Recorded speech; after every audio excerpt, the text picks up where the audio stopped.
Atenção, vai começar agora uma teleaula de ensaios de materiais do curso profissionalizante. Este módulo tem um total de 25 aulas. Hoje, você vai assistir a teleaula número 3. Bons estudos!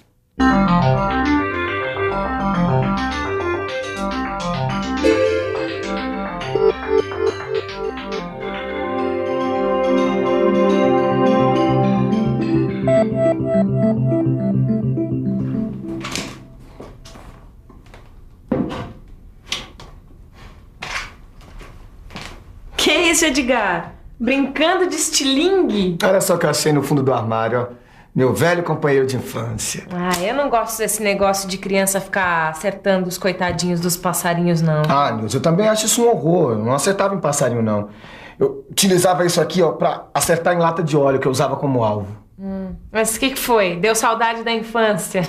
Não, é que eu tava olhando pro meu estilingue e fiquei pensando aqui em ensaio de tração, viu? Claro, Ed, você tem razão, olha só. Quando eu faço tensão nesse elástico, ele se deforma todo. Inclusive, na teleaula de hoje, a gente vai interpretar o diagrama tensão-deformação e também vamos ver quais são as propriedades determinadas no ensaio de tração. Se você quer continuar acertando sempre na mosca, não saia daí, que a nossa teleaula já está começando.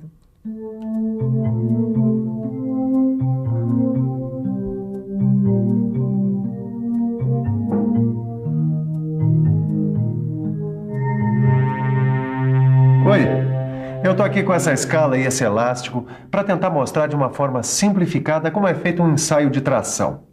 Repare que, quando eu aplico uma força de tração no elástico, o seu comprimento aumenta.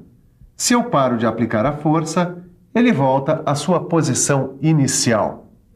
Agora, repare que enquanto eu aplico uma força, o seu comprimento se alonga e a sua seção se estreita. Dessa vez, eu apliquei uma força maior e repare que mesmo parando com a força aplicada ao elástico, ele não volta mais à sua posição inicial. Ele fica com uma deformação residual permanente. E é claro, se eu continuar aplicando uma força nele, ele vai acabar se rompendo. É claro que num laboratório de testes, isso é tudo muito mais complexo. Os ensaios são feitos com equipamentos que registram todas as informações necessárias para ser analisada a resistência dos materiais. Deve ser aqui que são registradas essas informações importantes, né, Silva? Agora, me diz uma coisa, por que elas são tão importantes, hein? Ô Caio, porque com elas você pode fazer projetos e cálculos de estruturas com toda a segurança. Algumas delas são registradas exatamente no momento do ensaio, outras já não, só depois da análise das características do corpo de prova. E acho que eu não entendi isso aí muito bem, não, hein? É simples. Um exemplo disso é o diagrama tensão-deformação. Quando um corpo de prova passa por um ensaio de tração, a máquina de ensaio fornece um gráfico que estabelece a relação entre a força aplicada e as deformações ocorridas durante o ensaio.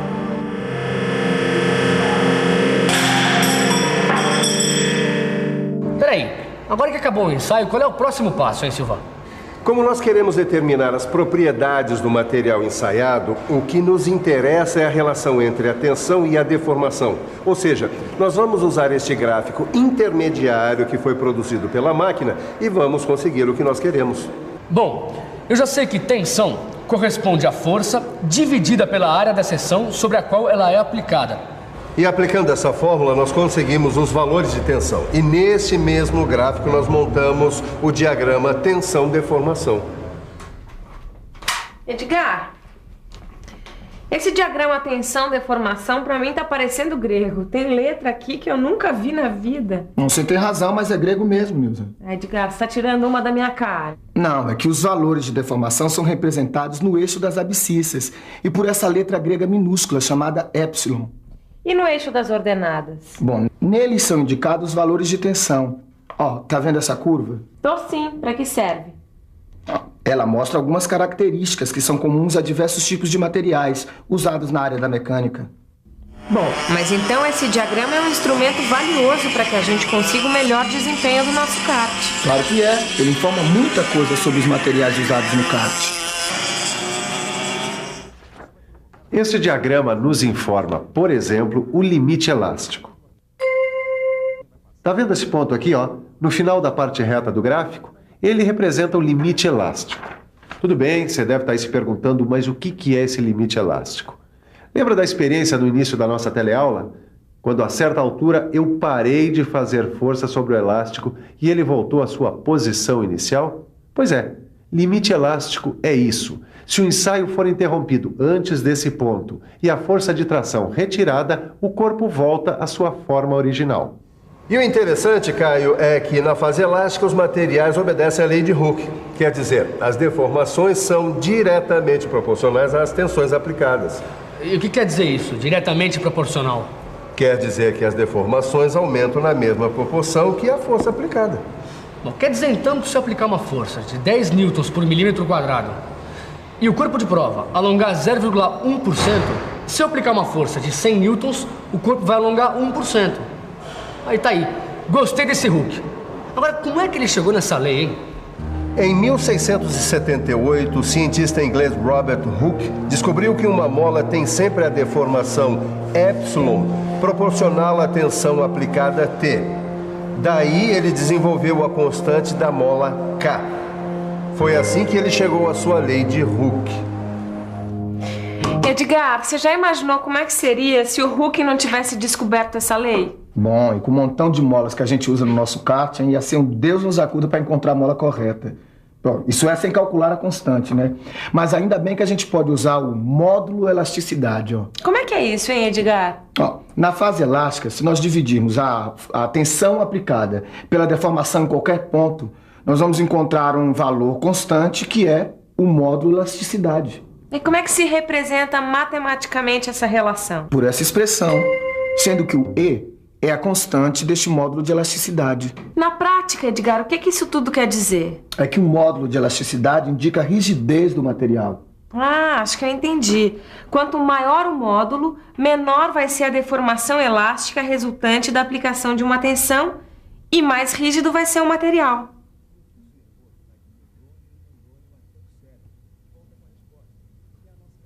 Só que essa relação só funciona até certo ponto. Quer dizer, a lei de Hooke vale para um determinado valor de tensão chamado de limite de proporcionalidade.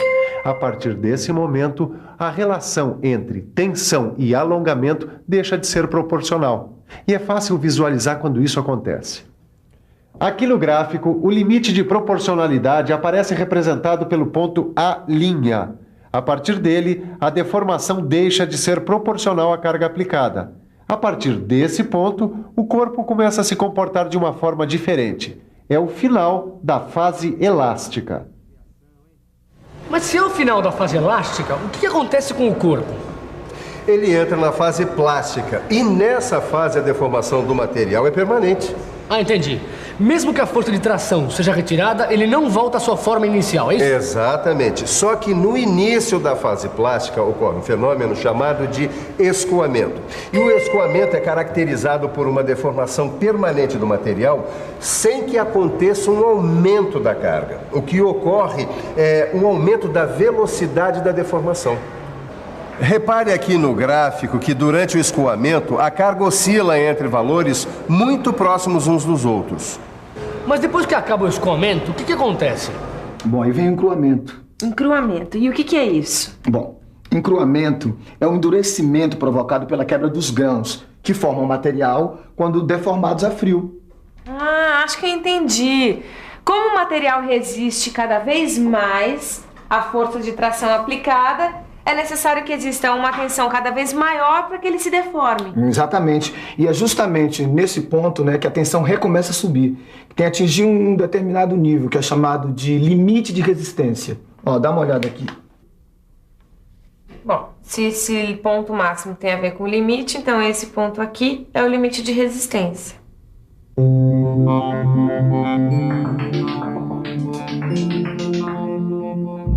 Para calcular o valor do limite de resistência, basta dividir a força máxima pela área da seção sobre a qual esta força é aplicada.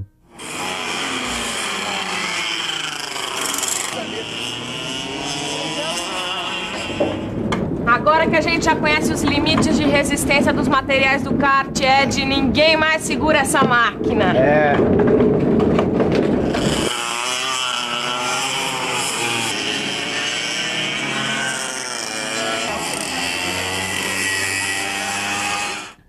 Continuando com a tração aplicada a um corpo de prova como esse, o seu material vai se romper num ponto chamado limite de ruptura. Repare que a tensão no limite de ruptura, representado pela letra C, é menor do que a tensão no limite de resistência, representado pela letra B. Quer saber na prática por que isso ocorre?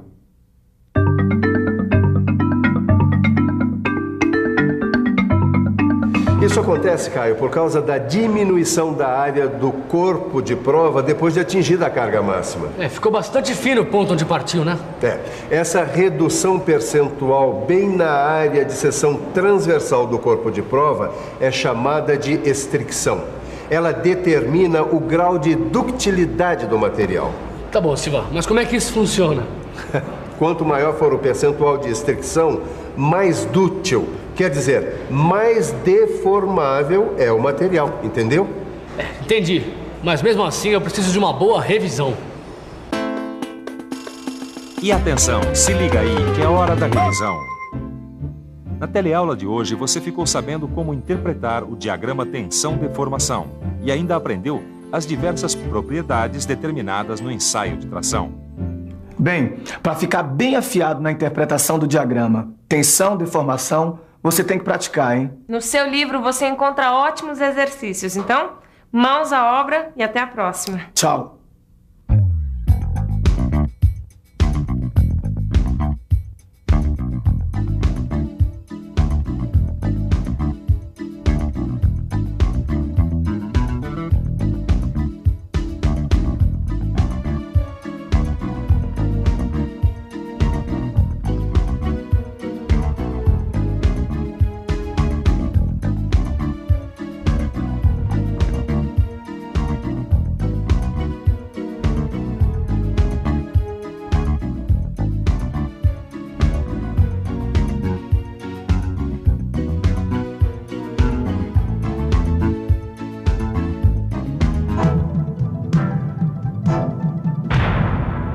Telecurso 2000, um programa de educação do Sistema Fiesp e da Fundação Roberto Marinho.